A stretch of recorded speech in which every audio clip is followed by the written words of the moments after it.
Hi, everybody. My name is Mike Manning. I am one half of the Wired to Change coach. We'll just say that Trinity is on assignment on her way on vacation around the July 4th upcoming weekend. So let's just say that.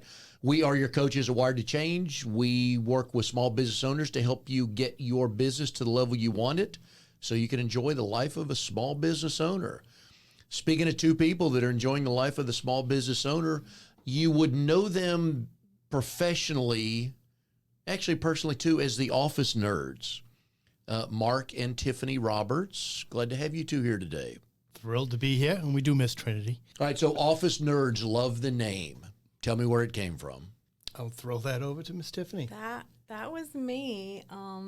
It really just kind of came to be. We initially, I started out as Triangle Management Solutions, and different things kind of came about. And then when we restarted the company as One Stop, it just had a negative stop. It just didn't flow. It never felt right. But we wanted to get something that was official and documented to get things going and to be able to work under that name for a client.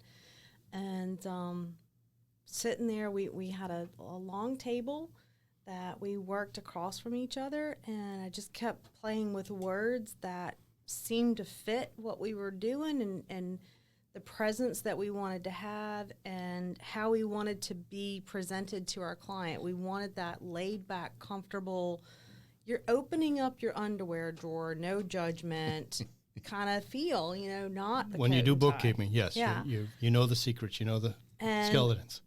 I mean, I love Mark to death, but I kept looking across, and somehow the word nerd came up. Imagine that.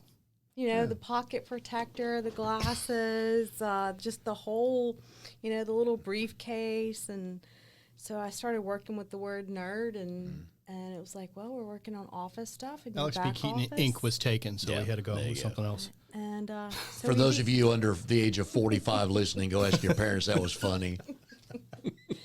So the office nerds it just kind of came to be, sitting there one night on whatever it was, Tuesday at 8 o'clock, working 14 hours. And it was like, we're providing that back office support, and we're being that nerdy work and all the crap nobody wants to do. And I think the first time we met, it was just you. This was at Red Hot and Blue. You came to our meeting. I don't think both of you did. I think you did. And it's one of those, you see a name of a company and you're like, oh, damn it. Why didn't we think of that? Because you're right. It gets their attention. It's playful, but you get the point of it. Yep. Absolutely. And part of the impetus came when we were working for another company before, and we had salesmen out on the road, and we were trying to convince them to just do your job selling. Any of the paperwork and stuff, let the nerds here in the office do it. That's why we're here. Let the people in the office do it. And nerds got thrown around a little bit. Again, there's a little bit of an image around me, I think. Not from the tough streets of Boston. I don't see you wearing a pocket protector growing up and surviving that. By fourth grade, my cousins beat that out of me, so they saved me. Really? Yes. Oh, yeah. Younger brother has some images of him dancing at a concert. Ooh. I do the Carlton. Where he went. Again, go ask your parents for those underneath. Yes. Yeah. So the office nerds, I'm assuming, obviously it wasn't taken. Wasn't taken. When you changed it, what did some of your current clients think about it when you started rolling that out? Oh, they loved it. Good. They absolutely loved it. And at that time, our clients were mostly bookkeeping, back office, truly that image. And it made sense to those clients that we already had because we are very laid back, non-judgmental. Again, we're opening up the underwear drawer, as I like to say, and seeing the ugly, the good, and the bad. And the big piece of that is we've been in the business owner's position. We've opened several companies. We've started them with no money, which is the key point, that bootstrap and duct tape methodology. Mm-hmm. So, yes, we know you've cut corners, you've done that. So we come in and there is no judgment. It's, okay, where are things now? Where do we want them to be? And how do we fix? We don't ask that. Well, why do you do this? I know why. Because you had to. You were fighting. Most of us business owners were firefighters. You're running from one problem to another, and you don't have any theme or consistency.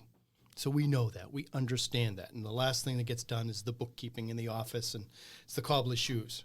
Your own stuff gets done last as you're taking care of your clients and customers.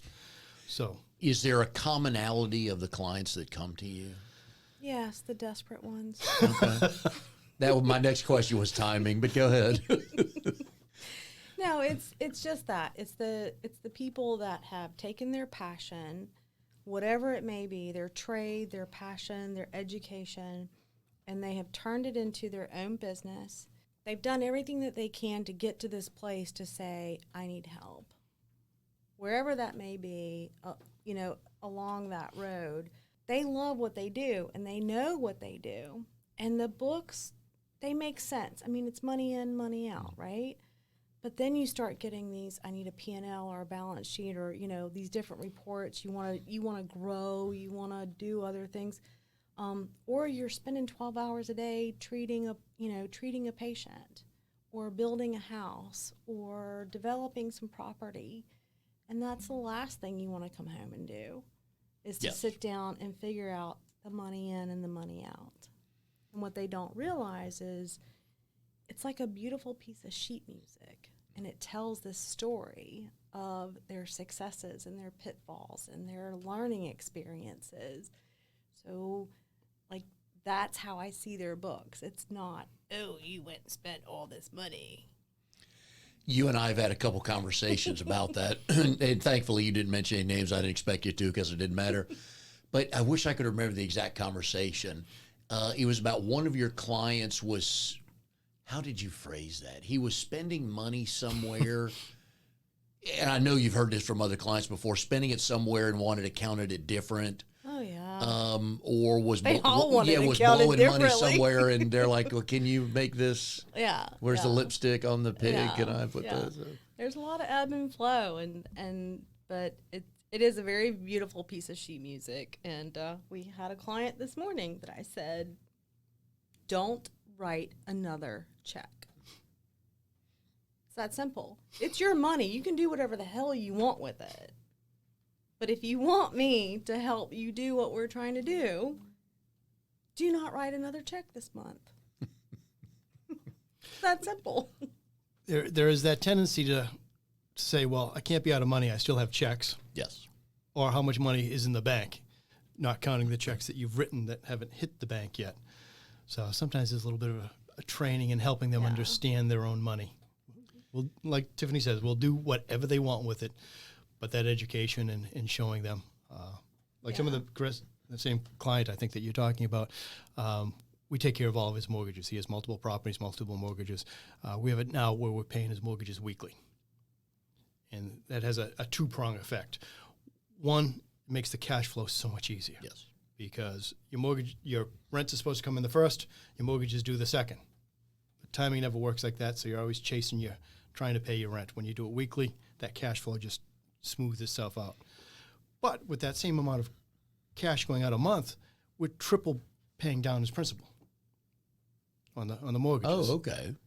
Little nugget here. Yep. Nugget number one, people. Business nugget.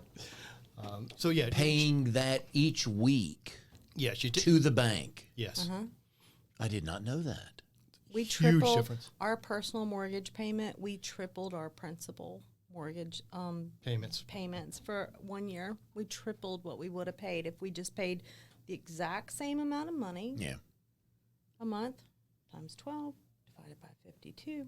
Nice. And you can tell them, put this towards principal, or do they? It just automatically goes with a normal residential mortgage, because what they're going to do is they're going to calculate the interest from the last payment, and then your payment gets apportioned that way, and whatever's left over after interest, which is usually next to nothing, goes to principal. But because the interest has only been held, or the principal has only been held for a week, that principal amount is reduced as opposed to holding it for a whole month. Yep. And the way that your monthly mortgage payment is usually calculated is, making things up a little bit, but it's usually that 80-20. 80% of it's going to be interest. 20% of your mortgage payment is going to go toward principal, which means you're chasing your tail. So if you can reverse that, you're paying things down. That's why the When 15 Dave year. Ramsey calls you, you can give him my personal phone number. Well, I don't need him anymore. I just know who to call now. Let's call you. Very impressive. I did not know. I guess, well, math is simple. It has to work that way. But I've never heard anybody explain it that way before. Nope. Wow. All right. And like I said, save money out, you can get it done. One of the things we always look for, I call small business ownership stressful freedom, because most every day it's the same. It's both of them. Mm-hmm. You guys have found some balance with a boat. Yes, we have. We're really trying the lifestyle business. We work real hard so you can have time to play, so you can have that flexibility. The whole business plan for us was to be able to do everything virtually or remotely. And one of the dream board items I had up there is to literally work remotely for a month. I wanted to work in Greece or Spain just to say that we did it, to prove you can do it. Our biggest clients are actually up in Mass. We do have clients down here in the North Carolina, but the bigger ones are in Mass because of my background and connections up there. So we can do it virtually. So if I can work with my Mass client from Raleigh, that means I can take it a little bit further, get to Wilmington, get on a boat and say, okay, I can do everything from here. Will your boat make it there to Portugal and Spain Yeah. and everywhere? Yes. I don't know if I'll make it, but yeah. When's that trip going to happen? We have to learn how to sail first. Oh, is that all? Yeah, that's it. Details. Yeah. Sometimes We got a details sailboat. escape. Now we just have to learn how I've to enjoyed sail. watching the pictures of the update of the painting and the fixing up and everything. Are we almost at 100%? Oh, gosh, no. I don't think we'll ever be 100%. Well, enough to sail. Let's say 100% Oh, to sail. it's saleable right now. Okay. Absolutely. All It right. was always saleable. The previous owner just used it for that purpose. Okay. Go down on an afternoon and a few hours out on the water and be done. Sailing to Boston Harbor. Yeah. And, You can figure out where I'm from. Yeah. as a single person on the boat, it didn't get involved in the livable space, down below. So that just kind of became a wreck in terms of like a cluttered room, Yeah. so to speak. Storage. Yeah. Yeah. 2 weeks ago, we had Tom Adams on with iWatch Security. Yes. Tom's from Long Island. And he pointed that out. I said, okay, you're from New York. He goes, Long Island. Like, ooh, okay, sorry about that. Like Sicily and Italy. Yes, you got to Yes. get those right. And I was telling people that while his accent may not sound like he's from here, he pointed out he was from Northeast Wake County. so like I think Raleigh you're and Charlotte. kind of in the same neighborhood with us. Absolutely. The good news is you guys can work remotely, as you said. Yes. What has COVID-19, how has that affected the business and some of your clients? I hate to say it's been a positive because the biggest sales objection we used to have is, can you come in the office and do our books? Yeah. Well, yes, we can, but we don't want to because the We don't need efficiencies to. are, we don't need to do that. So we turned a sales objection was turned into, we didn't turn it into, it was turned into, hey, can you do this remotely? For you, we can. Okay, no problem. So that has been I hate to say a big plus because I know people are suffering through this and some people are having hard times. The other piece is doing the foundational work for several of our clients. We've positioned them to coast through the problems they've had with the COVID-19. Again, our developer up in Mass, we've gotten his cash flow set. So a couple tenants had a hard time paying. We were able to work with them, just make that work, kind of flow through it. There's actually people offering some properties up there that they would like to sell now that things get tough. And he's positioned that we have the financial ability in the background and all the reporting, because I was also a banker before, so putting those things together really come easy to me. So we're positioned now to pick up some property that would not otherwise be available. Yeah, I think too the fact that we were set up to be a virtual company and vendor provider for our clients, we've been able to help them transition as a virtual business. And the stuff that they didn't know what or how to do it, we already kind of knew what and how to do it. In terms of how COVID affected us, again, you're looking at people's numbers, their money, and it's a very personable thing. So I think that's why they wanted us on site. They still kind of have that control. Here's what I want you to see. Here's what I don't want you to and see. the other kind thing of we got to do is help bring those clients along. Yeah. The ones that were taking physical checks and having people drop off checks and do that, to turn that They didn't into know how to online do it. payments. Isn't that amazing once you look at the time, just the time that goes into that? Well, And we've you had and so I many talked about this. The clients. biggest Yep. thing that makes us crazy as coaches is, well, I've been doing it that way for 15 years. But you know what? There's a better way than an abacus and a Yeah. quill pen. We can That's do the the whole same point thing. of coaching is learning Yeah. a new way, a more efficient way, not trying to reinvent the wheel, but here's some more efficient, processes for the same end goals, or maybe even better end goals, and just helping them along. And I think that's been one of our greatest things, and the coaching side of it is to say, well, you're still going to get paid, and you're still going to get paid the same way you were getting paid, but we're going to process that money a little bit differently and Yeah. be able to, code it and see it. So This has been a great interrupter. So it's been giving us the opportunity to show new ideas because we've interrupted that, or patent interrupter. The world has changed. So now everybody's taking a step back. I belong to a group where I swear to God, at least 2 of them had flip phones.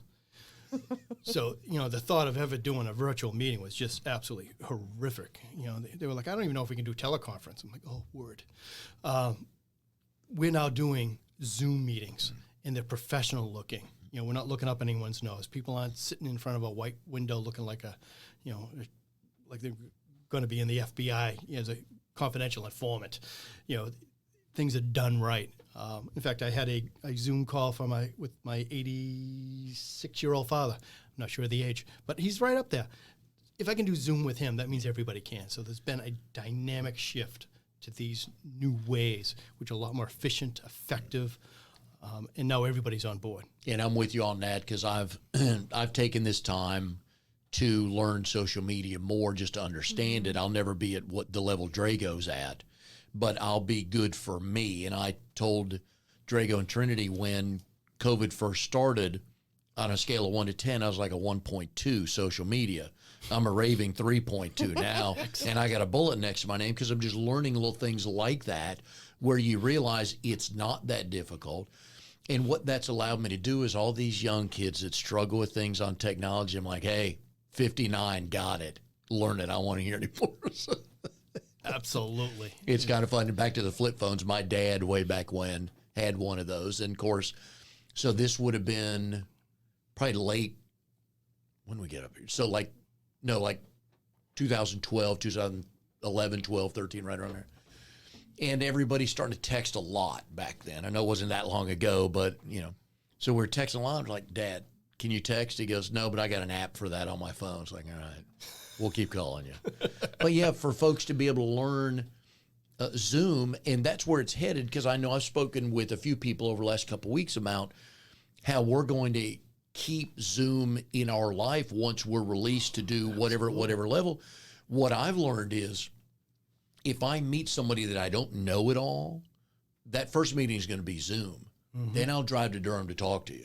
Whereas 6 months ago, I'm like, sure, I can meet you at the Paneras at Briar Creek. Not a problem. It's halfway in between.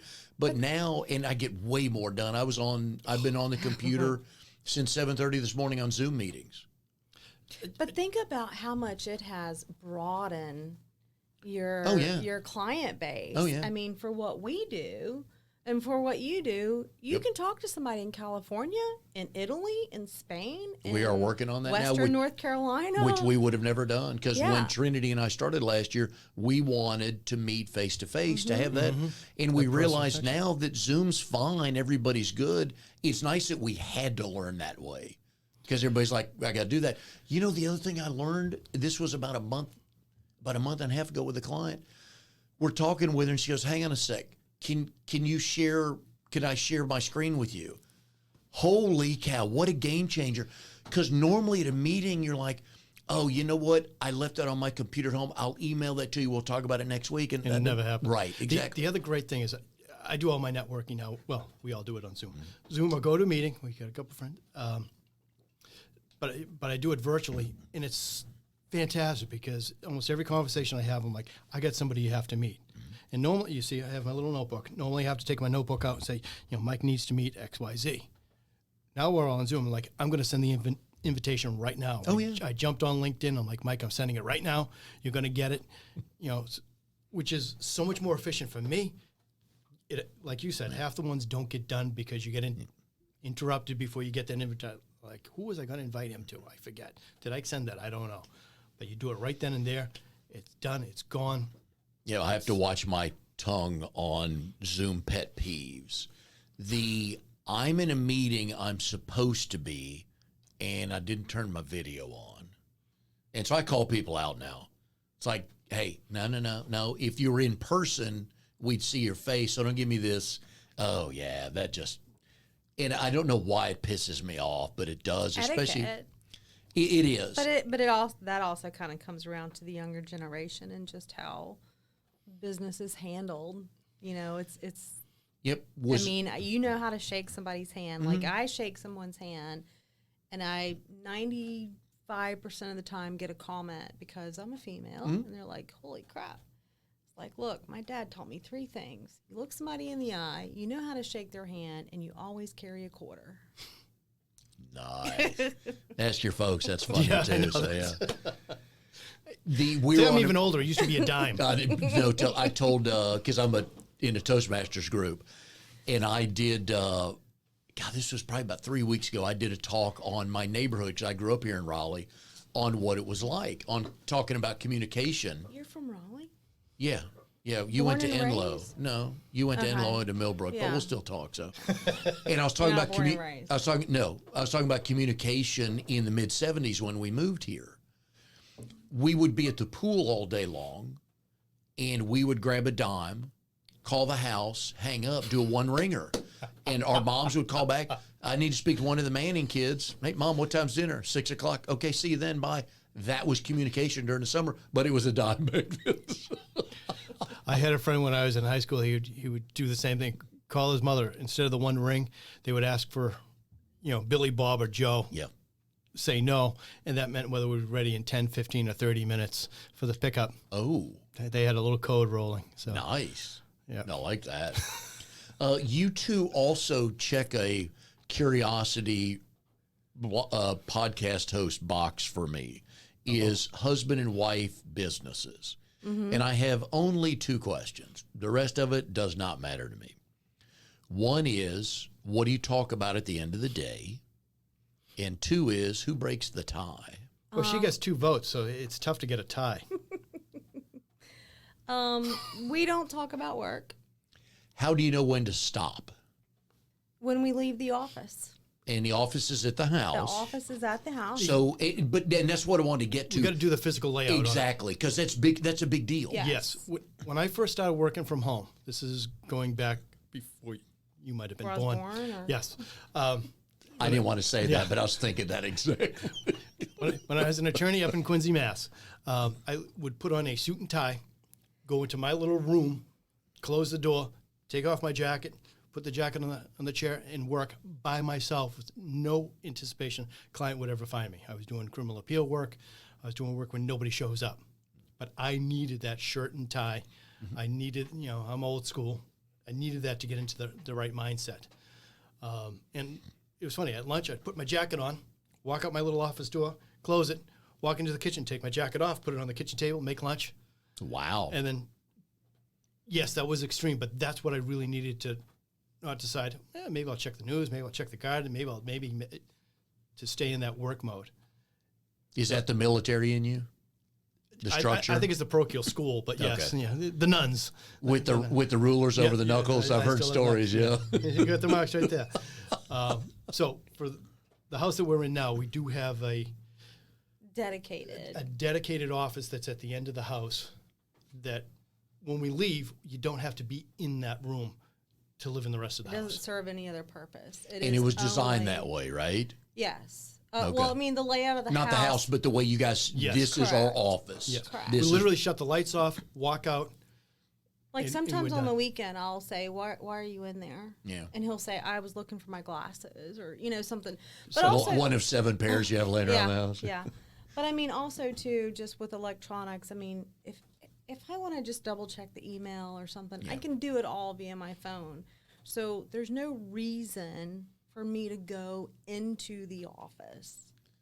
And that's Everything great to in have that there segregation because is you're right. office, When business it related. bleeds into the house or the house Personal bleeds life. into the business, you never escape it, and you just always exhaust. I've lived that way before, so I understand those breaks. It was funny. What I remember getting the first law office, and they're like, "Why you have an office here?" I'm like, I need to segregate this. This is starting to bleed in as I started doing criminal work. Because it's funny. Most criminals don't have that 9 to 5 mentality. It's funny. So it really would. It would bleed in. And one of the things they say on law, it's a jealous mistress because it doesn't have that time conception. The deadlines are always there. So it bleeds into your life anyways.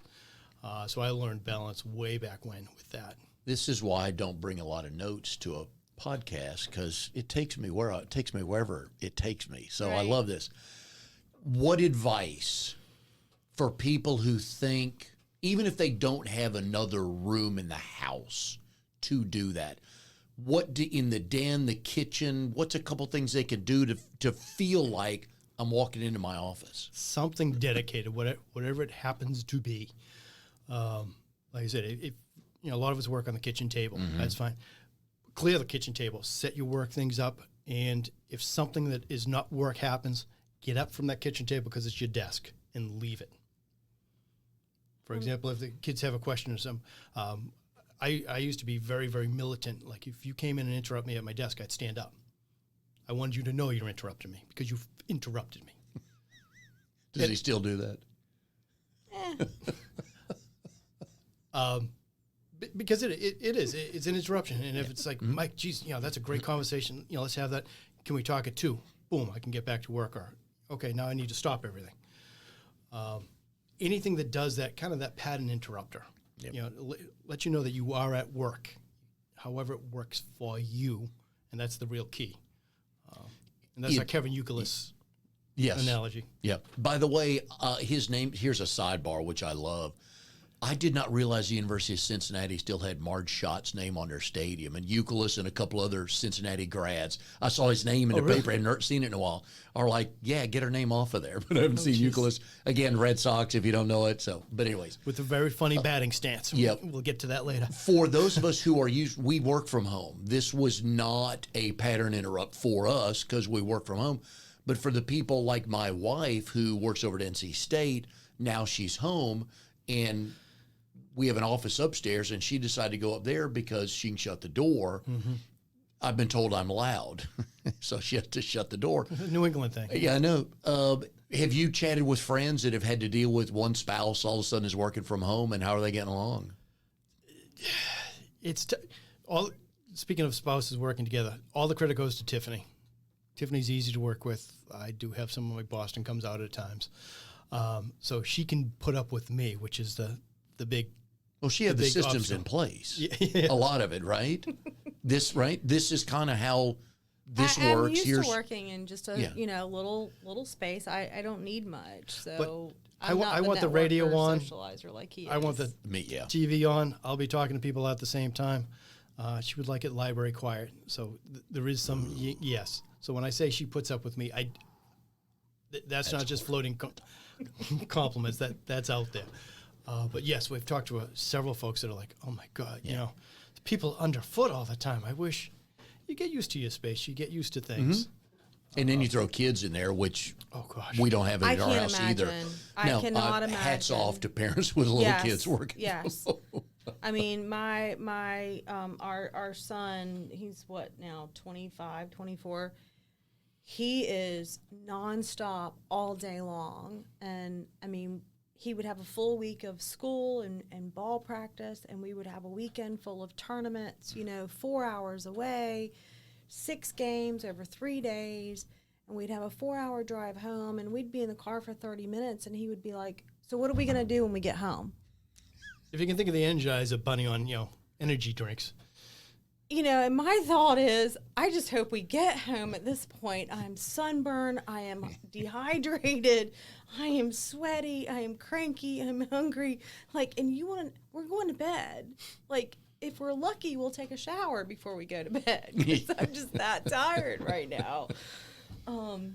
but I totally forgot where I was at with that. But And going back yes, to the having networking kids events, at home yeah. and having to keep him busy and occupied, and Yeah. those parents that are Oh, doing yeah. that, No thanks. and they're teaching school, and they're keeping them entertained, and they're keeping them busy, and yes, God bless you, God bless you, God bless you. When we all first went to Zoom meetings, and it was funny the first couple having you two on, you could hear each other. Again, everybody had to figure things out.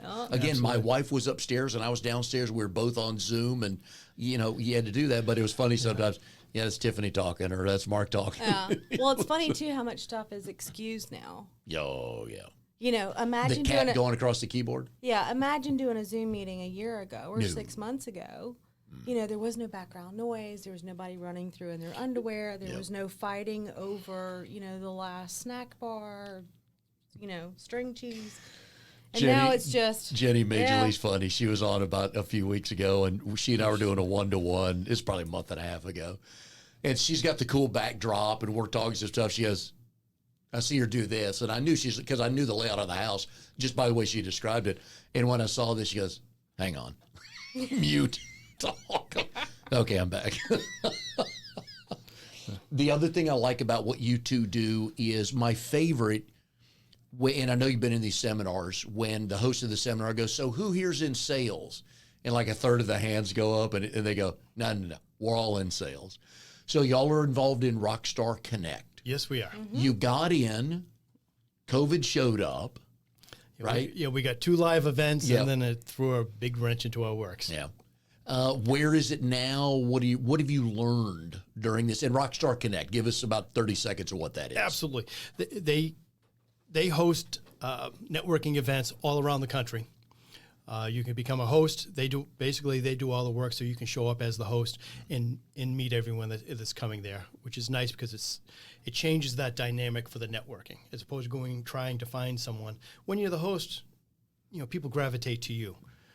So it's a nice thing. They do a fantastic job. They do all the advertising and promotions and all the details for the venue. And if people like networking events, they go to rockstarconnect.com, and they're all over the country. Yes. All over the country. And so what have you learned, and where are you now? We're in late June when this will come out. Yeah. They pivoted and converted to 3 Martini Lunch, which is a virtual networking event, so they can keep things going. And they've done a great job with that. We're looking, hopefully July, for us to get back to Tobacco Road Sports Cafe in downtown Raleigh.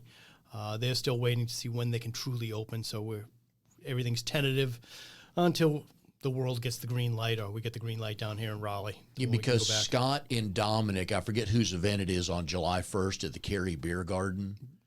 In person, the first one in person, I believe. And I'm curious, I think they have to cap it at 25. Yes. So I'll be curious to see who goes and who doesn't, and just kind of how it goes. I think some people are just ready to get out of the house. Some are ready to get out of the house, referring back to that group that I said I belong to, where the part I didn't mention is I'm probably younger by 10 years or so from majority of them.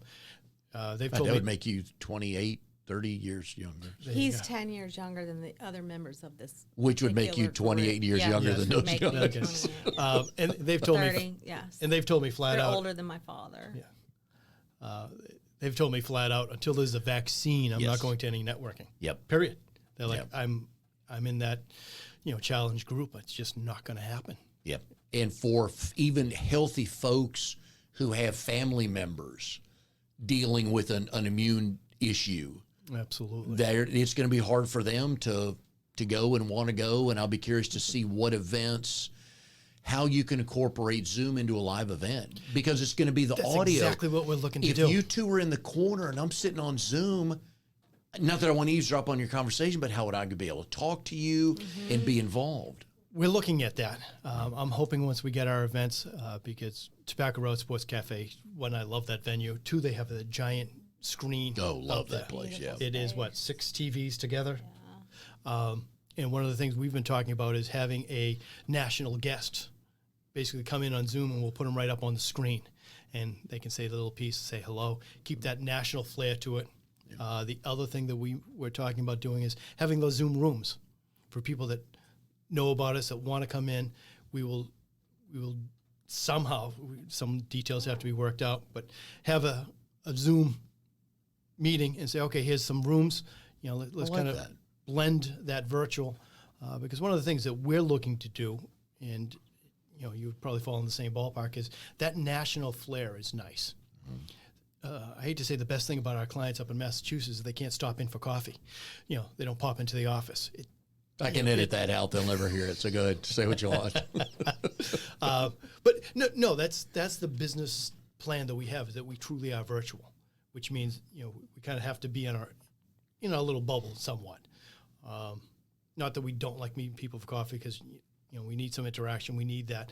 But the efficiencies of being able to say, you know, let's do this online, because I can share things with you while we're right there. If there's an introduction, which there's very few people that I meet that I don't introduce them to someone else, that they're calling and saying, "Oh, Mark, thank you. I would have never met them.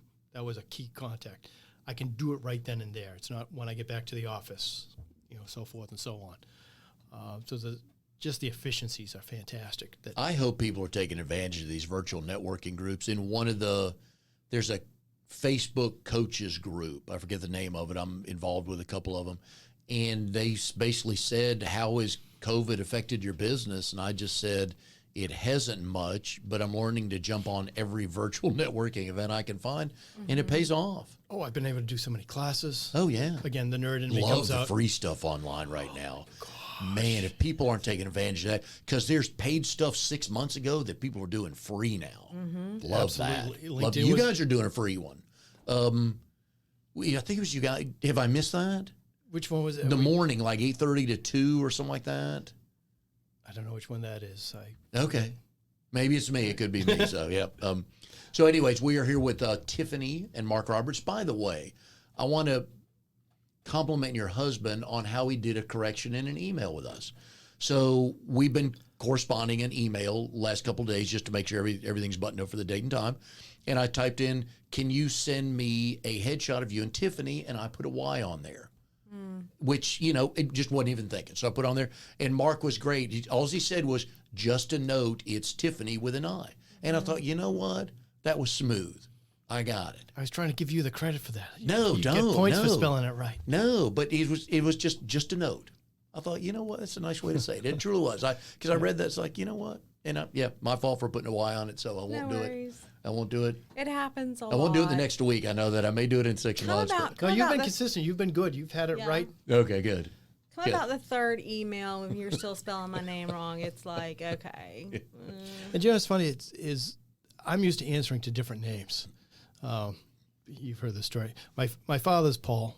My younger brother's Paul, and my sister's Paula. Oh, geez. There's a whole story to that. So where can they find you guys? Website, phone number is the best way to get up with you. The Office Nerds. Yep, that's the website, theofficenerds.com. That's it. The office phone number is 919 400 5723. 5723. And whether you call them or not for work, just Google the logo, the name, and just see the logo pop up. It is great work. Irwin. Yep, You Irwin, the gotta love Office Nerd. Irwin. Yes. And it is the Office Nerds. Yes. And nerds is plural. There you go. Because there's two of us. Yep. Well, we've enjoyed having you on the show today. Best of luck with everything. Thanks for coming out today. And we'll see you next time on our Wired to Change podcast.